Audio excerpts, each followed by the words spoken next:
Historically speaking, paper money isn't all that old. It first appears in China some 900 years ago, but the vast majority of paper money usage has been in the last 200 years or so. I'm Dr. Brad Hafford, archaeologist and economic anthropologist. Welcome to Nook, where I take a close look at a banknote from the relatively recent past. As an anthropologist, I'm more interested in what money means than what it's worth. You see, physical money does more than simply facilitate exchange. It also carries messages over long distances, messages that say something about the authority that issued it and the people who used it. Some of these messages are rather blatant, but others are more deeply embedded or clouded over by time. It's these messages that I'm going to investigate on a particular example in each short episode. I've researched the meaning as much as I can, but there are still some things that I'm interpreting from historical knowledge or intuiting from a general feeling. That's just my way of saying that I could be wrong on some of these meanings, but the exploration of symbols, imagery, and text on the notes should lead us to some interesting thoughts nevertheless. Today, we look at a 10 florin banknote issued in the island nation of Aruba in 1993. We begin by looking at the obverse. The obverse is the front of the bill. Sometimes it's hard to know which was intended to be the obverse, but it typically has the clearest symbols of the authority, nation, or bank that issued it. Along with symbolism, the obverse of a banknote will usually include signatures of financial representatives. Text on the obverse typically concentrates on the legal authority to issue the note, perhaps the bank that issued it and/or the laws that authorized it. In this case, near the center of the note, the text designates the issuer, the Central Bank of Aruba. It also has the signatures of the director and the president of the bank. Overall, the text is quite sparse on this note. In the upper left is the value 10 florin, and it's printed in a rather metallic and slightly raised ink. It also has the words wettig betaalmiddel. That's Dutch for legal tender. So already we see that Aruba uses the Dutch language on its banknotes. In fact, it was part of the Netherlands Antilles until 1986, when it became an autonomous nation.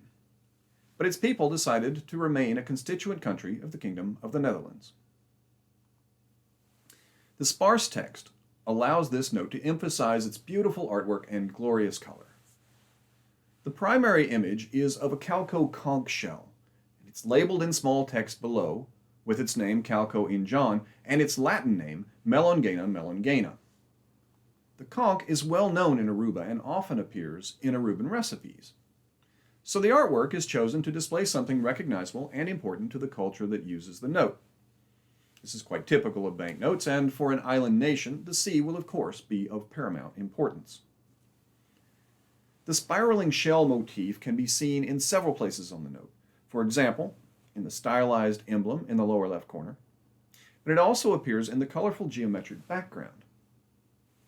The background is indicative both of the sea, with its blue and green colors, and of modern art with its shapes and designs.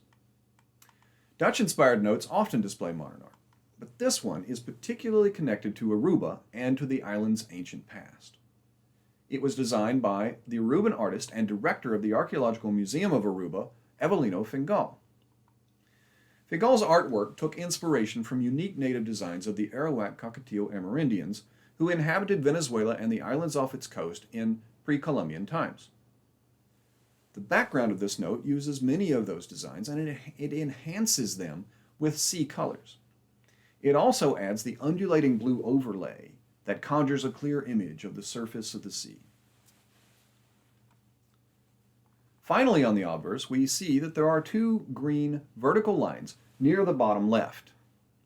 These are called tactile marks, and they're placed there to help the visually impaired know the value of the note.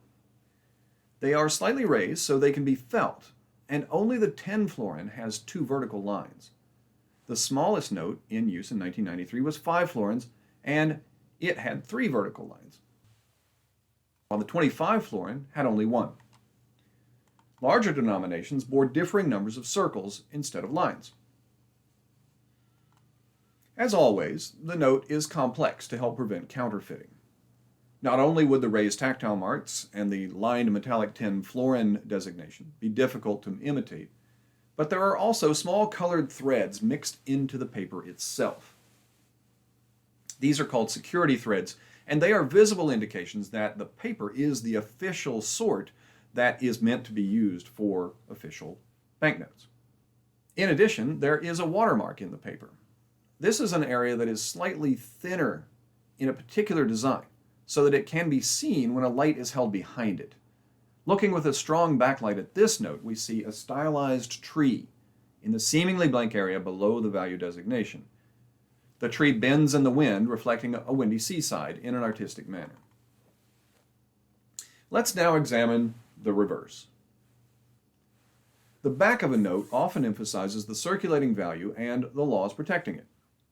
This particular note continues Fingal's amazing designs that both encapsulate the modern and the ancient. This work is what makes this note so very attractive in my opinion.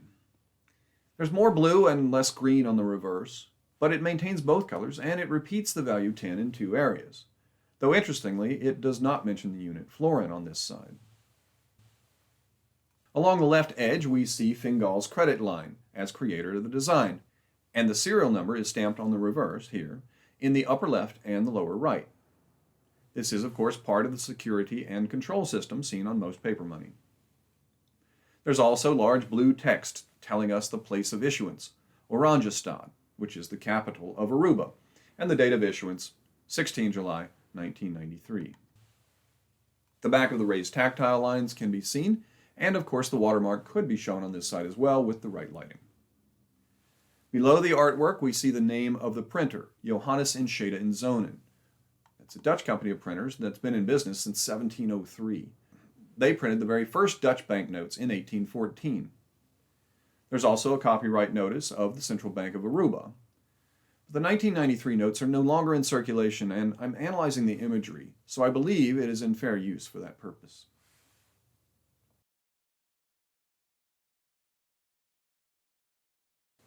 So what does this note tell us about Aruba in 1993? And how does that compare with what we know from history? There's still a connection to the Dutch, as shown by the language on the note. But even though Dutch is the official administrative language of the island, by far the most common spoken language among the people is a Creole known as Papiamento. Even Spanish and English outweigh Dutch as a spoken language on the modern island.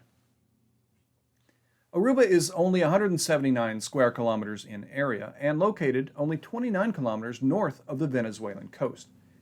Its connection to the sea is apparent in the artwork of the note, but the environment of the island, so close to South American coast, is more arid than most of the Caribbean.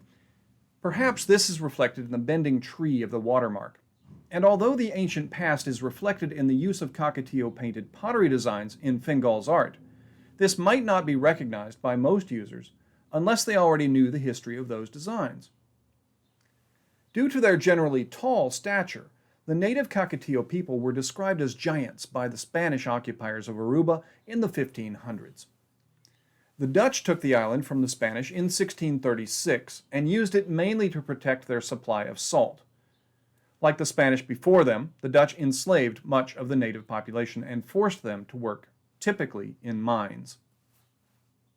In 1815, Aruba became part of the consolidated Dutch colony of Curaçao and dependencies, and in 1863, slavery was abolished there. In 1948, a new constitution was created, and the islands of the dependency acquired a more independent stance. The group of islands became a nation known as the Netherlands Antilles, with universal suffrage and the highest autonomy allowed by the Dutch Constitution. In 1954, the United Nations recognized it as a self-governing entity. As a part of the group of islands, Aruba used the Netherlands Antilles guilder as the currency from that point.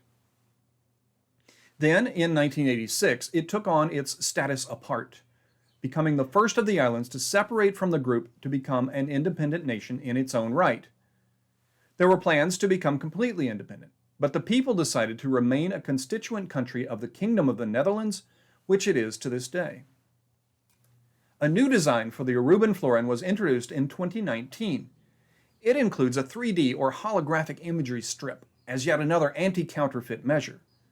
Many modern currencies have introduced new methods of preventing counterfeit, such as polymer instead of paper, ultraviolet printing, and 3D images. These are needed in this technological age, but in this series, I'm only analyzing notes that are no longer in circulation. I'm Dr. Brad Hafford. I hope you enjoyed looking at this banknote with me. Join me again next time on Nook, part of my series, Money Talks.